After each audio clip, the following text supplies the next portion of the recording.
Mang John, kamusta ka na, Mang John? Kamusta ka na? Ay, okay naman. Okay lang. Okay.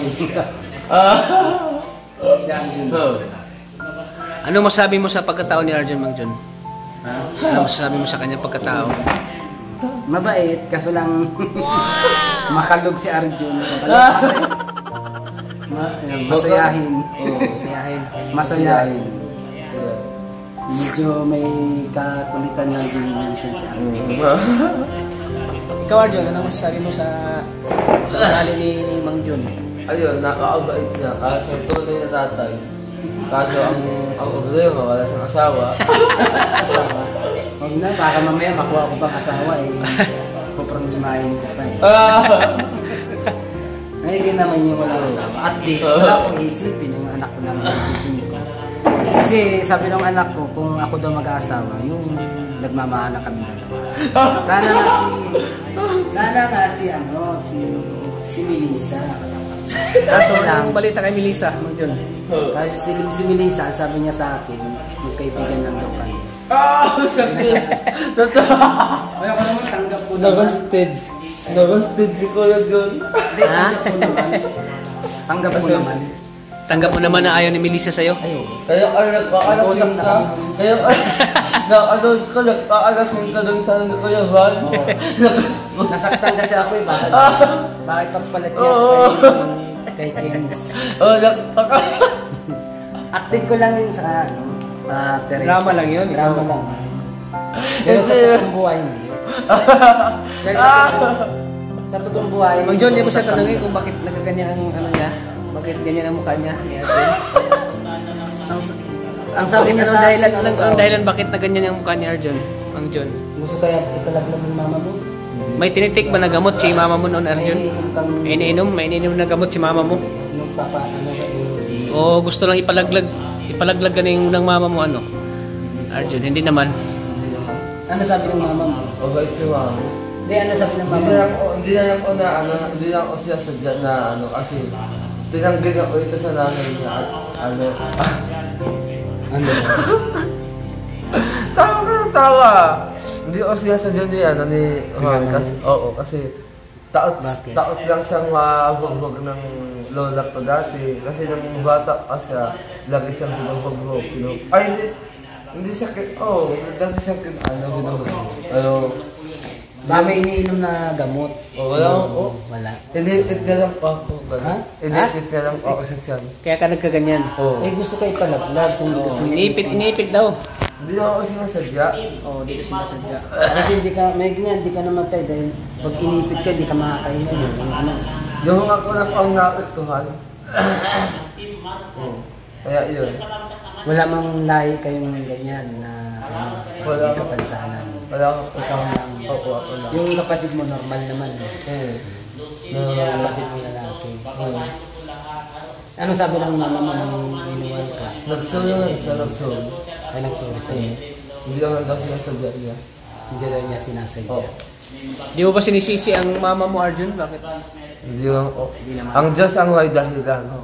So, tanggapin na lang na ganito ka. Oo, tanggapin na lang natin. Ito ang binigay ng Panginoon para sa'yo. Swerte nga ako kasi nagagamit ko ito sa pagkakatawa, pag-asaya, at sa kapag-ado ng tao. Yun po. Nakita mo yung yung pelikula ni Kuya Bal, yung Love Triangle, nakikita mo si... Oo, hindi lang dinapakalasig niya. Yun lang yung tanong mo eh. 4 na yun eh, 6 na eh. Hinabol ako ng matanda, nakita mo ako. Hinabol ka ng matanda. Oo. Nakita mo? Saan ako hinabol? Hindi ko alam. Hindi pa niya napanood. Sa Bagasbas. Hindi mo napanood sa Bagasbas? Oo. Kasi yung pinuntahan ako dito. Oo. May karugtong pa yan. May karugtong pa yan. Kailan daw yung karugtong? Sabi ni Kuya Bal, pag daw sasabihan na lang ako pag daw ma-dating kami nilang Galing-galing mo din umacting doon. Madami natuwa sa'yo. Wala, hindi mo na ako tinuturuan. Wala. Basta sasabihin lang Basta ako sa kay Juan. Ikaw na bala umacting. Tata, sila lang kay Juan. Juan, baka pwede mo na baka pwede mo naman akong sa pelikula yan. Sino ikaw? Oo, nakakatawa ka. Isabihan mo si Mang Jun, pwede. Oo, di na siya naman sa pelikula. Sige. Sasabihan ko si Kuya Brad, nakunin ka. Para, nakakatawa lang. Paano si Kuya Ron? Ayun din, Hindi, kukuha ka ng mali, parang masali ka lang sa tangali mo kayo na ayos. Kami, umaga mo kami Hinawag na matanda. Hinawag ka. yung ano panood. Oo, ayaw ko sa Salamat, maraming po salamat sa susubaybay ng sa amin ng Love Triangle, Teres yung Love Triangle. Ano ko ba? Kami pong tatlo, nila Lisa, si Mang Jun, ako po yun, at si Kens, ano pangalan niya? Ken's TV. Kens TV. Oo. Meron pa pong karugtong yun, kasi lang abangan na lang po sa pag-TV namin. Marami pa pong mga iksi ng po hanggang magtapos po sa aming pa-iksi na tatapusin namin. Kasi marami pa pong nananapitan hanggang sa nagsimula hanggang katapusan. Sasama po si Arjun. Oo, sasama ako. Sasama po siya. Magpapaalam ko na tayo kay Kuya Ron kasi si Kuya Ron magbibigay. Yan, nakibasa yung sapatos Mang Jun, no? Ay, salamat po Kaya kayo. kanina, ano naramdaman mo namin? Ay, natutuwa ako. I-advance mo kasi Kalinga Pension. At kaya doon, salamat po sa binigay niyong sapatos sa akin na maaga mo pinamas ko sa akin. Kahit po akong okay lang po yung sa akin dahil ano pala po kayo. Parang naiyak ka Mang Jun. Ay, Parang naluwa ka na naman. natutuwa lang po kayo kuya. Salamat po yung kuya dahil sa binigay niyong 1,000. Ay, binigyan ka rin 1,000? Ay, grabe. Bait talaga ni Kuya Dan, no? Binili ko din yung pantalon. Binigay Abi. Nung Sabado, binili. Nasa itan. Pantalon? Sinuot ko nung linggo. Sayang kayo. Hindi, okay lang yun dahil ano yun pinangako kay Kuya Dan na sapatos bibili. Dapat Pantalon sa bibili. Dapat, ilang Jollibee mo na lang. Ayun, Jollibee. Mabibili ko pa yun. Kahit pag sahod. Importante may susuotin ka. Pag Sunday. Kasi pag linggo-linggo, wala kang susuotin. Naghihiram lang kami. Halikan mo muna si Mang Jun. Halikan mo. Halikan mo. Hinihiram lang ako ng anak ko. Okay, halik kay Mang Jun. Halik. Doon sa lips, sa cheeks. Sa ano? Doon sa ano, halikan mo. Yan, halikan mo. Sige pa, isa pa. Isa pa. Kaya, tapos na. May mag-sponsor naman po dyan na magbigay ng mga pantalon na hindi na po ginagamit. Tatanggapin ko po. So, mag-ano ka sa mga viewers? Ano ka, Mang Jun? Pasalamat ka sa mga viewers. Ay, papasalamat po ako sa mga nanonood po sa amin at mga nagsusubaybay po sa amin. Marami pong salamat sa mga nanonood po sa Kalingap, sa Team Kalingap, at sa Keyboards. Salamat po. Nandito po ako sa bahay nila Kuya Rab dahil alam ko naman po na dito na po ako dahil ito po ang trabaho ko. Dito ka natatanda. Kuya Rab. Kasi hindi naman po ako napag-aral. Hanggang grade 5 lang ang liber ng pinasukan ko dahil namatay po, maagang naulila ako sa nanay, sa tatay. Ang tatay ko namatay 1992. Nanay ko po namatay 1995. Sige, ikwento mo ang buhay mo, Mang Jun, ikwento mo. Kwento mo ang nangyari sa buhay mo. Dito po sa Daet Camarines Norte, daga rito po yung tatay ko. Ang nanay ko po, daga Ligmanang Camarines Sur. Si Popo, ganyan po. Daga sila po, daga doon yung nanay ko. Pareho po silang dito. Ang tatay ko po, daga Daet. Dito po sa Pasito Pasig. Ang kwento po ng buhay ko, yung nabubuhay pa yung tatay ko, padalawang asawa lang yung nanay ko eh. Dahil may unang asawa po yung tatay ko, may kapatid po ako sa amin. Kasi yung padalawang asawa, yung kami na po, sa nanay ko na. Kaso lang, sa padalawang asawa yung nanay ko, dito kami, namatay po yung isa. Naging anim na lang po kami. So, ano pa Mang Jun, yung ano mo, kwento, buhay mo, sa anak mo? Yung... Di ba sabi mo namatay yung ano, anak mo? Hindi. Ay. Mga magulang ko. Ay, Magulang ko. di ba sabi mo namatay yung mga magulang mo? So anong dahilan bakit namatay yung mga magulang mo? Yung tatay ko, dala na din sa katandaan. May sakit yun ng diabetes eh. Yung nanay ko, nagkaroon ng sakit ng tumor sa mattress. Hindi niya inagapan ng magpauturan. Nangungupahan sila doon sa bigutan sa Taguig. Nung namatay yung tatay ko, nag-asawa ulit yung nanay ko. Nagkaroon na rin ako ng stepfather. Kaya 1995 namatay yun. Namatay yun dun sa Cavite, dun sa malapit doon sa asawa nung hipag ko, asawa nung kapatid kong lalaki. Kaya maaga ako na ulila dahil 1995 yung namatay. Yung namatay yun, hindi ko alam na ano pala may taning na yung buhay niya eh. Akala ko naman yan, madadala pa sa gamot-gamot lang o mga gagawan pa ng magagawan pa ng paraan. Ay binayiwan ako sa nanay ko yung sakit nun. Tapos ngayon, yung namatay yun, nahigbabag yung Rosing yun eh. September 21, ka-birthday nung pamangkin ko, yung anak ng kuya ko, kamatayan.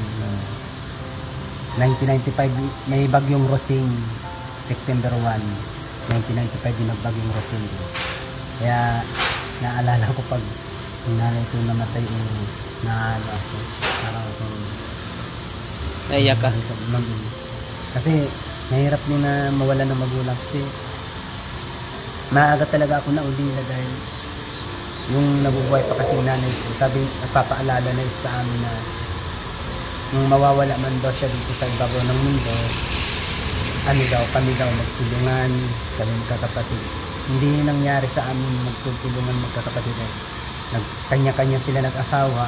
Ako, nung nag-12 anyos ako, nagtatrabaho na talaga ako nun. Nalaman ko na lang yung nanay kong namatay na doon ko na lang nalaman na kasi magkaiwalay kami ng nanay ko eh. Kaya tanggap ko naman kung mamamatay yung nanay ko dahil malayo man ako sa kanya nun. Ako yung nagtatrabaho na talaga ako nun. Kasi yung nanay ko nag-asawa din ng nagkaroon ulit ako ng stepfather eh.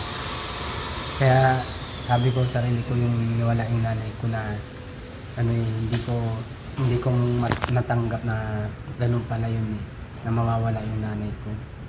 Kasi biglang nawala siya na bigla rin ako kasi sabi ko akala ko naman hindi totoo. Nalaman ko na wala na yung nanay namin. Kaya ang nagpaalam sa akin yung kapatid kong lalaki yung sumunod sa panganay. Sabi niya sa akin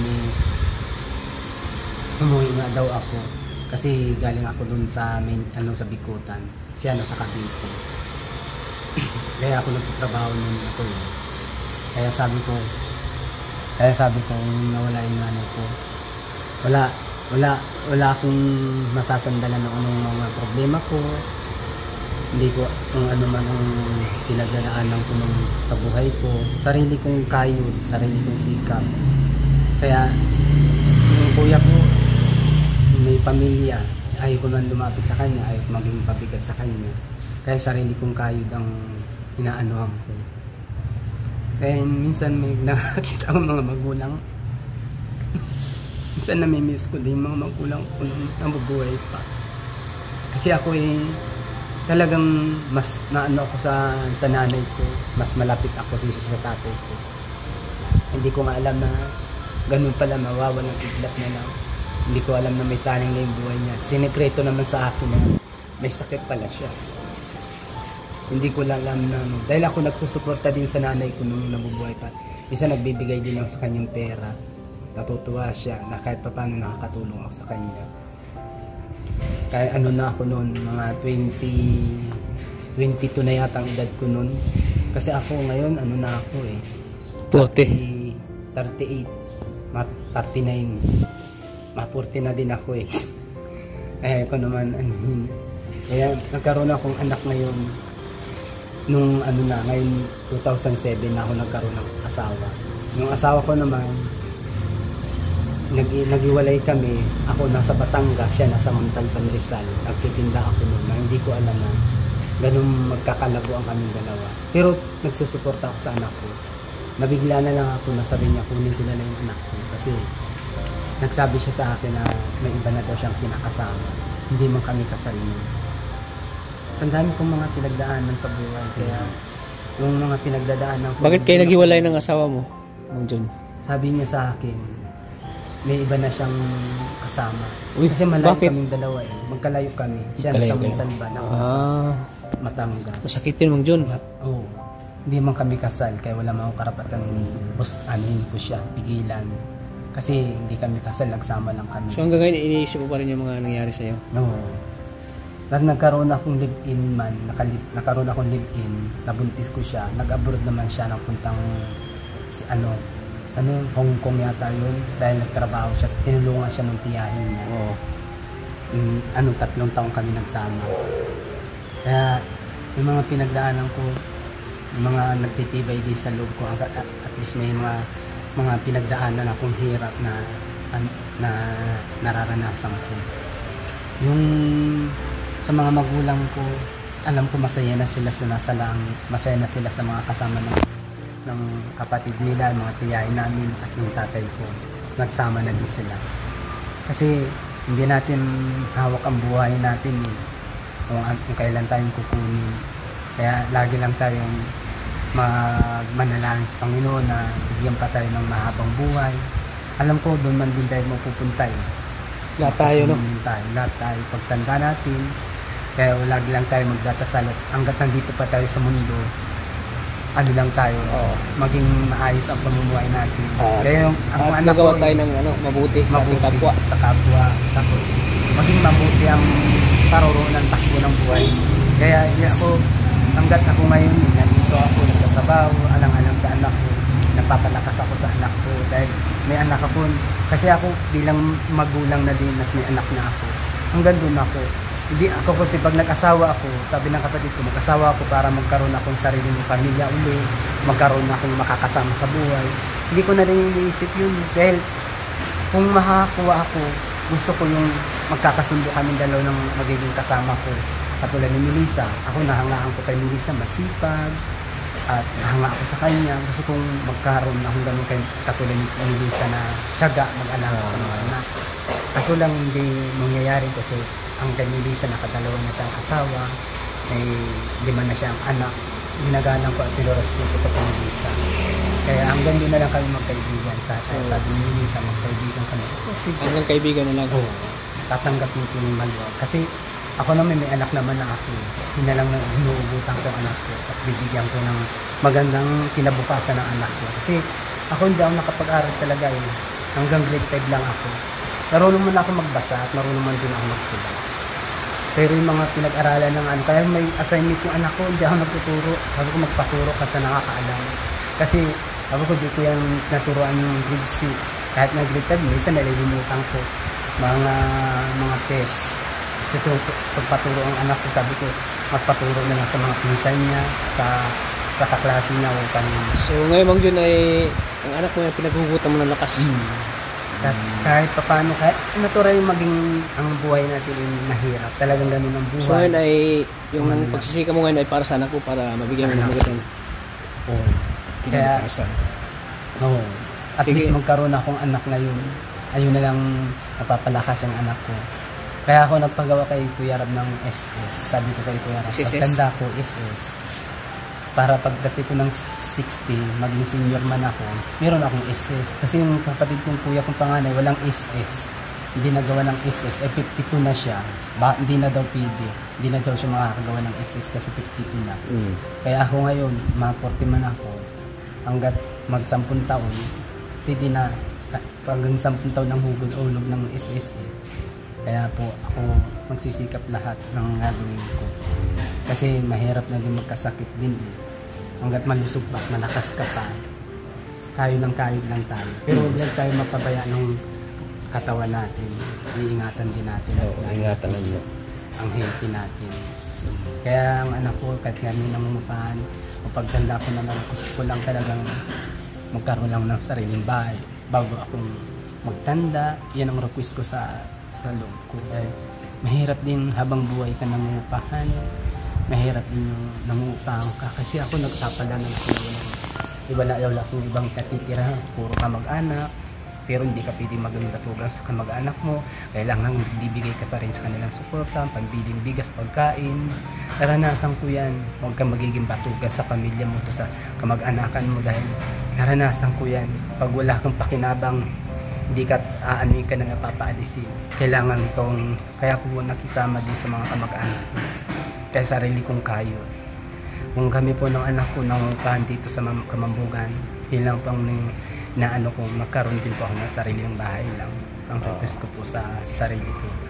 Kasi hindi naman po habang buhay tayo pabata ng pabata. Tatanda tayo, di ba? Kailangan talaga Kaya yun lang po ang inaano ko sa sarili ko. Okay na din yun, may anak naman din ako na andyan na si Jeremy. At least binigyan ako ng anak. At yung dating asawa ko, 4 lang anak nun, masaya na din siya sa piling ng kanyang asawa, nasa Cavite. Contraction boy yung asawa niya. Ay pinili niya yan eh. Yan ang ginusto ng asawa niya. Nag-asawa siya ng bago. Okay na yun sa akin. Hindi ko mang pipilitin ang kung ayaw na sa akin. Kung magmamahal man lang ako yung sisirusoyin ako at mamahalin ko din siya. Para kung nawa, nagkakaintindihan dalawa. Kaya yung pang nahangad ko lang sa babae. Kaya yung may tagahanap pa sa akin. Mag-ano ka lang, Mang John, magdasal ka lang, baka may ano pa, may yung karapat dapat sa akin, na ipagkaloob sa akin. Alam mo, baka may ibibigay pang Panginoon para sa iyo, no? Kung mayroon pang pagkaloob sa akin, Panginoon, bigyan pa ako ng chance mag-asawa, okay. Mag-ano. Dahil ako naman po, hindi man ako naiinit din ako sa bahay, hindi po ako batugan, mamatay man ako daw batugan. Gusto ko lagi magtatrabaho.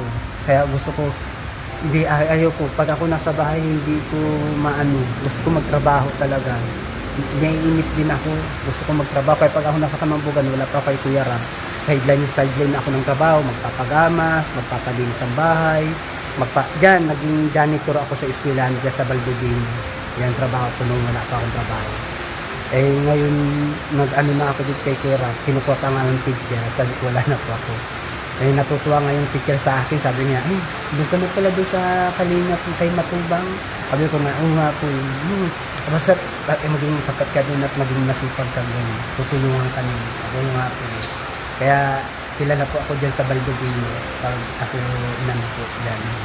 Dahil matagal na din kami dito naninirahan yung pa po, 2015. Umalis lang po ako dito nung namatay yung nanay ko nung 1997, nandito pa ako sa Daet nung 1997. Nung namatay yung nanay ko, nandito na ako sa Daet nung nagpalit-ulit pa ako dito. Pero yung tatay ko dyan po nailibing sa cemetery dyan, sa cemetery sa Trejo, ang nagbibisita po dyan yung mga kapatid ko sa ama. Sige, Mang John. Thank you, Mang John. Salamat po sa inyo. Salamat, nakakayak naman yung kwento mo, Mang John. Sige, Mang John. Thank you sa pag-share ng buhay mo. Mga pinagdaanan mo, Mang John. Thank you talaga, Mang John. Nagpapalakas lang sa loob ko sa mga anak ko, sa anak ko. Salamat po sa inyo, sa amin po, sa mga napapanood po sa amin, napapanood po sa kay Kuya Rab Matubang po at kay kay Kuya Bal at kay Ate Edna po. Nagpapasalamat po sa kanilang lahat. Kahit kung hindi po maayon sa kanila, wala sana po ako. Kaya po ako nagpapasalamat sa kanila po. Salamat po sa inyo. Kuya Bal. Thank you, Mang John. Ate Edna. At Kuya Bal. Salamat po.